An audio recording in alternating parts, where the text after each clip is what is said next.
I want to start this off by saying that I don't think age gap relationships are inherently creepy, weird, or anything. I'm talking about a specific situation that I'm about to explain.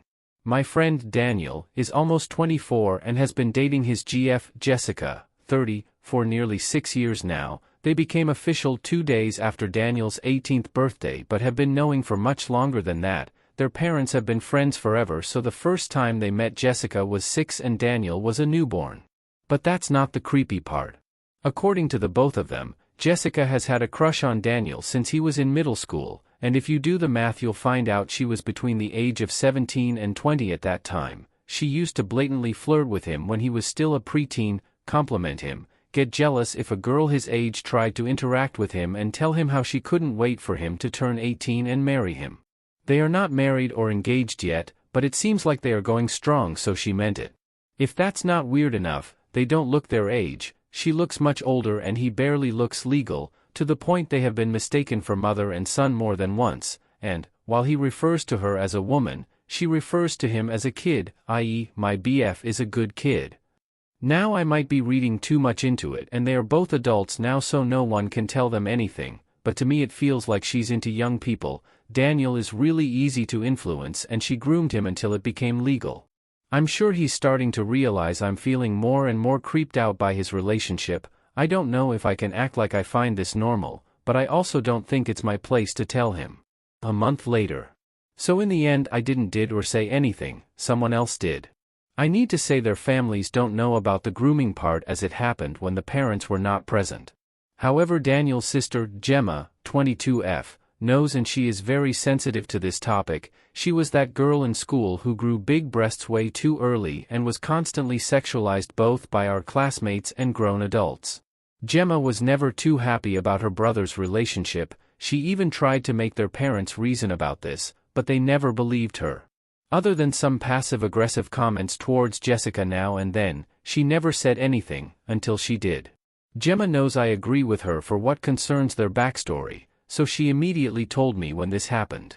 She was with Daniel and Jessica and they were talking about relationships and sexual stuff when Jessica joked about how disappointed she was the first time she slept with Daniel, which, as you can imagine, happened the moment he was legal, because he was much bigger and hairier down there compared to what she had been fantasizing for years prior. Gemma didn't keep her mouth shut and pointed out that what she was saying was that she was more attracted to a prepubertal boy than to a fully developed man, which is creepy. Both Jessica and Daniel downplayed it. She said that she never did anything with a child, because it would have been illegal. That's why she waited years before doing anything. To say this sent a chill down my spine would be an understatement. But it's not over. Later Gemma had a conversation with Daniel about grooming. She explained what it means and made some very specific examples. Daniel disagreed because, according to this logic, Jessica would be a groomer too, which Gemma confirmed.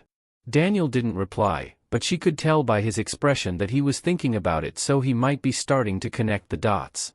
I don't know how this is going to evolve. Daniel is very codependent, so I doubt he will break up over this, but I think he deserves to understand the truth whether he wants to stay in that relationship or not. 2 days later. I followed some of the advice I received on my past posts. I decided to say something with the help of Daniel's sister.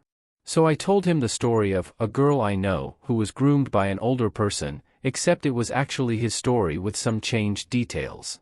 He was disgusted by this story and agreed it sounded predatory, so I revealed the truth and pointed out it's what happened to him. He tried to defend Jessica, saying it was a different situation, so Gemma bluntly told him she's sure Jessica is indeed a pedophile. This shook him, but he was not convinced, so he decided to confront Jessica about it. She told him me and Gemma were just jealous and manipulative. She tried to play the victim, but when he asked her to look him in the eye and tell him she never had sexual desires involving children, she couldn't. She started crying and confessed what Gemma assumed. She said she feels horrible about it and she never acted on it. She even begged him to stay with her or she might end up actually doing something illegal and immoral she doesn't want to do. He asked for a break and suggested she gets professional help regardless of how it will end between them. He still cares for her despite what she did. He doesn't think she's a bad person and it's not her fault if she has a problem as long as she doesn't hurt any child. I only partially agree. She didn't choose to be attracted to children, but she chose to groom a child for years, but it's not my place to judge.